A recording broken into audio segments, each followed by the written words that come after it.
What's going on, guys? Zuko back with another Dragonflight video. Hope you're all doing very, very well. We're going to talk about Shadow Priest in the raid. We're going to talk about single target builds and just raid builds in general, because it's not actually as cut and dry as just having like a single target build for the raid for Shadow Priest in particular. It's tough. Like, there's a lot of bosses with a lot of different phases in them. That some have adds, some don't. It's like, which talent should you take, right? Should you take Mind Seer? Should you have Psychic Link at all? Should you have 1 point in Psychic Link? Because some of these boss fights include ads. Aranog has some ads, but like, they're not really relevant. They don't live for very long, but on Heroic, they live a little bit longer, and on Mythic, they matter more. Taros is pure single target. Primal Council is literally 4 target cleave, so you need lots of AoE there. Senarth has ads the entire time. Dathia on Heroic and higher has ads on the platforms that you need to make sure you focus down. So you have to have AoE ready for that. Grim Totem is single target. Giorina could be ads or could be single target. It depends what group you get put in, because there has to be a group that's taking care of the ads and a group that's beating up the boss. And Razageth, of course, has ads on P2 in the platforms. So there is actually quite a bit of potential AoE in the raid. So for me to stand here and say, well, I'm going to give you a pure single target build for the raid, that's not really how it's going to work, because realistically speaking, this raid is full of lots of cleave, lots of AoE. So just keep that in mind when we're talking about this video. There's kind of a mix. I'm going to try and give you a general build that I took into every single raid fight, but there are modifications that you need to make. And there's kind of 2 schools of thought on what builds you might want to take, okay? So there's a build that includes Mind Spike and Surge of Darkness with maybe a Dark Ascension. It's got a little bit of Psychic Link, and you've got Inescapable Torment damage. Every single build is going to include Screams of the Void and Idol of Cthulhu, and at least 1 point in Dark Evangelism. So this is the build that I ran for the majority of my fights. It's a Mind Play Insanity build with Inescapable Torment, with Cthulhu in the bottom, and I had Dark Ascension up here. So the basic part of this build is you're only ever pressing Mind Spike when you get a proc from Surge of Darkness. The rest of the time, you're trying to channel Mind Flay Insanity. That's really what you're trying to do. The damage will look something like this. Devouring Plague, Mind Flay Insanity, big damage there. And then you're getting the big Void Tendrils from Cthulhu, which is really, really great. That does a lot of your damage, but you're still getting Inescapable Torment damage from Mindbender. And the reason that this build is kind of good is because it has some AoE damage with Mind Seer, Shadow Crash, Psychic Link, and Inescapable Torment, but it also has lots of single target damage with your Mind Spike procs, your Mind Blast, of course, just doing single target damage, Devouring Plague, and then your Mind Flay Insanity with Cthulhu procs. Those are going to be lots of your single target damage as well. So it kind of has a mix. And again, like I just said, for the majority of the fights, you want a mix. Aranog, you want a mix. Senarth, you want a mix. Dathia, you need a mix. Dorina, you need a mix. And Razageth, you need a mix of damage. So this is going to be a general purpose build that would serve you well, I think, in terms of what it's capable of doing. Now, there's a different build that you can run that includes Mental Fortitude. You don't take Mind Spike at all, and it's the Void Eruption build. Now, it's mostly about the channeling spells almost entirely. You're still going to take 1 point in Psychic Scream. Or, sorry, Psychic Link, my bad. And then you're going to take Mindbender, Screams of the Void, Cthulhu, and then you're going to go down and get Yogg Saron. You don't actually take Mind Flay Insanity. This is the other build that you could run. So it still has Mind Seer for your AoE damage, Shadow Crash for AoE damage, the Void Eruption is good AoE damage, and then mostly it's about channeling for the Cthulhu damage. You're going to be proccing Idol of Yogg Saron. This is probably the most common build that I have seen on sites like Subcreation. I can't remember the name there, right? Like Subcreation, other sites like that. The reason that you take Void Eruption here and don't take Mind Flay Insanity is because you run out of buttons to be like, there's too many buttons to press if you have both of these spells. When you have Void Eruption, you want to press Void Bolt. It is so important that you press Void Bolt. It does so much extra damage, and it extends the duration of your dots.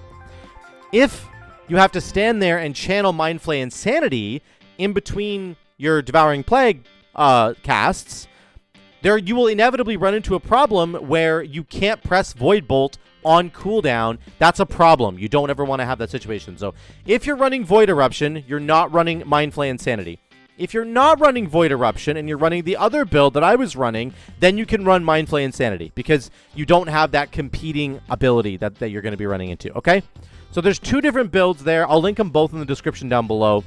Before we get to some of the footage, I'm going to run you through each of the boss fights, actually, and just let you know kind of some extra little tips and tricks you can use on the boss fights. Let me just jump over and talk about the changes that are coming very, very soon for Shadow Priest. So these are the data mine PTR changes that are coming. Patch 10.0.5 PTR data mine class tuning. There's a bunch of stuff that we've heard like a couple weeks ago coming for Shadow Priest, but these are big, big changes coming here, and I have to mention them. So Mind Flay is getting like a 30% spell power buff here, okay? And Devouring Plague's going up. Mind Flay Insanity is going up. Mind Spike is going up. And then this is the big one right here. Psychic Link is getting massively buffed. Instead of it just being Mind Blast, Mind Flay, and Mind Spike doing more damage, or doing cleave damage with Psychic Link, now it's going to be Mind Blast, Mind Flay, Mind Spike, Mind Games, Void Bolt, and Void Torrent. This could really radically change some of the builds that we're running, both in Mythic Plus and Raid, for Shadow Priest. And the final big change is that Void Torrent is getting a 60% spell power boost. This is insane right here. And when you combo it with Psychic Link, the fact that Void Torrent now works with Psychic Link, there's a very, very good chance that you are now going to want to run Void Torrent for the first time in this expansion. There's also some changes with manipulation, so Mind Flay will now reduce the cooldown on your mind games. But let's go back to the gameplay. Let me just look at this for a second before we jump into the footage. What you might end up doing now is changing your build to something that looks a little bit different. And you probably still want to have Cthulhu, but there's a potential chance that you're going to come down here and get Mind Melt now so that you can go over and get Void Torrent. So you might want to back off on one Inescapable here and get Void Torrent. I'm not exactly sure how the builds are going to look, but I promise you the builds are going to start including Void Torrent in 10.05 when we get there, which is probably like 3 weeks away at this point, because this thing hits so hard. And now it's going to cleave with Psychic Link damage, which is really good. But ultimately, right now, this is the live version of the game. It only does 60,000 damage. It's going to get a 60% spell power boost now. It's going to be doing way more damage. And now it's going to be cleaving with Psychic Link. And as I said, many of these boss fights have cleave. So I just want to make sure I mention that there are some buffs coming in 10.05 for Shadow Priest. I think Void Torrent is going to become a critical part of the rotation in terms of builds. I think there's going to be a really big build shakeup for sure. So that's just some really cool stuff there. Let's look at the actual boss fights themselves. This is Aranog, of course. This is all on Heroic. The footage that I'm showing you, we are pushing through Heroic right now. We got to the second last boss last night in our raid prog, so we almost killed Durina. We didn't quite get her down, but on this fight, once again, there are moments like this where you have very, very fast ad phases. It's not really, it doesn't incentivize you to have to spec entirely into AoE damage, but you're always going to want to have probably Mind Seer for these kinds of fights, for Aranog in particular, because there's really solid AoE damage that you can do when those ads do come out. And obviously, you're still going to have Shadow Crash. 1 point in Psychic Link, I think, is warranted here. And then Mind Flay Insanity is good. They're Inescapable Torment doing extra damage as well. Here's Taros. This is a pure single target boss fight. So you can drop Mind Seer here and instead pick up Mental Fortitude in the top part of the tree. That's going to be a really big deal, actually, for your survivability. So make sure that you don't have any AoE talents here at all. Shadow Crash, you're still going to keep, but you can get rid of Psychic Link. You can get rid of Mind Seer on this fight. And you can get rid of any other AoE you might have had that might be cleaving. So instead, you can just pick up extra bonuses to Dark Evangelism or maybe Maddening Touch to get that extra damage going for that boss fight. Now, if you're talking about Senarth, there are lots of ads on this fight. There's a bunch of little ads, and then there's also a big ad that you need to be cleaving off of. That's really, really important when the big ad comes down. But the cool thing about this is that you can, the little ads do need to die. It's not that they don't need to die. It's very important. I would still take Mind Flay Insanity on this fight, but you're going to have Mind Seer potentially for the big ad when it comes out, and you can Mind Seer the ad and the boss together, it might not actually be required. You might just want to flip into getting out of Mind Seer and just do Devouring Plague on 2 targets. This is basically like a 2-target cleave with occasionally some big AoE moments. So I would say that you're probably just better off to drop Mind Seer and just be double Devouring Plaguing the boss and the big ad. That is probably a good strategy for this boss fight. I think I did have Mind Seer here, unfortunately, because I just didn't have time to like change my build in between here. But again, pick up Mind Flay Insanity for this. I think Dark Ascension is fine with your Mind Bender to get those cleaving, inescapable torments on both the big ad and on the boss fight.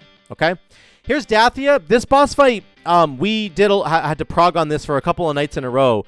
This fight is like really all about the ad phase upstairs on the platform. So you really need to be speccing into AoE damage for this fight. You need to have Mind Seer. You need to make sure you have Shadow Crash. I would probably have 2 points in Psychic Link. And you need to make sure that you have Inescapable Torment damage as well from your Mindbender so that he is cleaving, because that's really, really important. If the ads don't die quickly on this fight, then you're in a lot of trouble. Like you're basically, it's just a wash. So you can see here's the ad phase here. I'm getting blown up into this platform. They're casting Storm Bolts. They need to be CC'd and blown up right away. You need to save your AoE damage for here. So I have my Dark Ascension plus Mindbender combo here. Big splash damage from me. Boom, boom. These things are dying pretty quick. We have Mind Seer as well. And I'm also dodging, obviously, the white circles using your Fear. You need to, like, AoE stun, AoE fear, AoE incap, whatever you can do to stop those ads from casting, you need to do. And this ad phase is just really critically important here. So once you get blown back onto the main platform, though, there's a really cool tech you can do as a Shadow Priest. So I'm getting launched right here onto the main platform. I'm in dispersion right now. I'm dispersing because I was about to, like, die, basically. I had too many stacks of this lightning debuff. My health's getting really low. So I pre-disperse here. Right here, you can see my health is like below 30%. I'm flying onto the platform. I'm going to take fall damage once I land. So right at the last second here, I pop Levitate right before I land, right here, and boom, it stops me from taking any extra damage. So just some little cool tech things you can do there. I'll show you the whole sequence here. You get blown back, you're in dispersion. At the last second, I cancel dispersion mid-air, and I press Levitate to make sure that I don't take any fall damage. So just some really important tech you can use on this fight in particular, because there's several different blowbacks on this fight. Whenever an ad dies, it launches you through the air, and you'll take fall damage. You can prevent that as a priest, so don't ever take that fall damage. Make sure that you stay safe when you're flying through the air there. Don't levitate too early, or else you'll literally just float off the platform. I did that once. Make sure you're levitating at the last possible second. I think I do it again here once the ad launches. So I get launched right here, and then I think I levitate at the very end. Oh, no, I don't actually, because I'm about to get hit by the arrows there. So, yeah, you want to make sure you don't get hit by the arrows as well. This is a really messy fight at the end, but levitate is a really cool tech for Shadow Priest that you can use to save yourself. This final phase here at the very end, you're taking so much damage as she's sucking, doing the big cyclone there. And if you have a circle around you like I do, make sure you're using all of your power word shields and your health potions, health stones, desperate prayer. Make sure you're using everything you can possibly use to stay alive. Fade and dispersion, all the tools that you have. Otherwise, you're going to die on this fight. It's a very difficult fight that way. So, yeah, this fight is definitely an AoE focused fight, even though a lot of your damage at the beginning of the fight will just be pumping into a single target. You need to be prepped and ready to go for the AoE portion with the ads on the platforms, or you're not going to have a good time. Here's Broodkeeper Durina. This fight, again, it depends what group you get put into. At the beginning of this fight, you're just fighting Durina, but then she's going to start spawning ads. And if you're in the ad group, then you need to be fully spec'd into AoE damage. Mind Seer, Shadow Crash, 2 points into Psychic Link, 2 points into Inescapable Torment. You could even do a Death Speaker build if you want to. Go Death Speaker plus Pain of Death. Like, really whatever you want to do, but just make sure you're fully spec'd into AoE damage. If you're in the AoE group, you can see those guys over there beating up the extra ads on this side. I'm on single target duty for this fight, so I did not spec into AoE damage. I did have Mind Seer for a couple moments later when I needed to swap into the AoE team. It kind of depends on your strategy. So I had 1 point into Mind Seer, but that was it. The rest of my damage was basically pushed into single target damage. So This fight is very strange because it's basically just on a timer. You have to just wait for the people who are incubating the eggs and destroying them with the lasers. They have to do their job, and that's all you can really do. There's no way to make that go any quicker. So, oh, I guess back to Aeronog. So, yeah, those are the different boss fights, though, guys, for the Shadow Priest build. Yeah, let me just say really quickly here that there's a couple different builds you can do once again. So this is the build that I was running. Wait, did I switch it up here? Undo. This is the build with Cthulhu and with Mindflay Insanity and with Dark Ascension. You can run this build if you want to. This is a pretty good generic build that will help you in AoE situations, excuse me, and have good single target damage as well. Or, again, you can flip into a build that doesn't include Mind Spike and has instead Mental Fortitude. You're going to get Void Eruption. You're going to get Dark Evangelism. 1 point to Psychic Link, and then you're not even pressing this node. You're going to go Mindbender over to Cthulhu, and then you're down here. So this is the build where you're going to get Void Bolt, and you need to prioritize pressing Void Bolt because it's a really, really high damage button. And you're not going to take Insanity because that would just give you one too many buttons to have to press. Having to channel Mindflay Insanity when Void Bolt's coming off cooldown, that's a big no-no. So just keep that in mind, guys. There's basically a couple different builds that you can run. It's kind of confusing sometimes, but these are the two builds that I would recommend to you, whichever one you're more comfortable with. If you like running the Void Eruption build, go ahead and run that. But it's perfectly fine to run a Dark Ascension build as well and to focus a little bit more on Mind Spike, depending on kind of what you want to do. So that's the single target raid build for Shadow Priest. It's really something that might change on a fight-to-fight basis, guys, because, again, Aeronog has ads, Teros doesn't. Primal Council's AoE, Senarth is AoE, Dathia is AoE, Kurog single target, Broodkeeper's got some AoE, and then Razageth has some AoE as well. So it just is going to change from fight to fight to fight, and you're going to want to have a mix probably of the different talents. So let me know what you guys think in the comments down below. I would love to hear from you. How have your experience has been in the raid so far? I'm really enjoying Vault of the Incarnates. I think it's an awesome raid. I'd love to hear from you guys down there. So thank you so much again for watching. I love you all, and I will see you in the next one.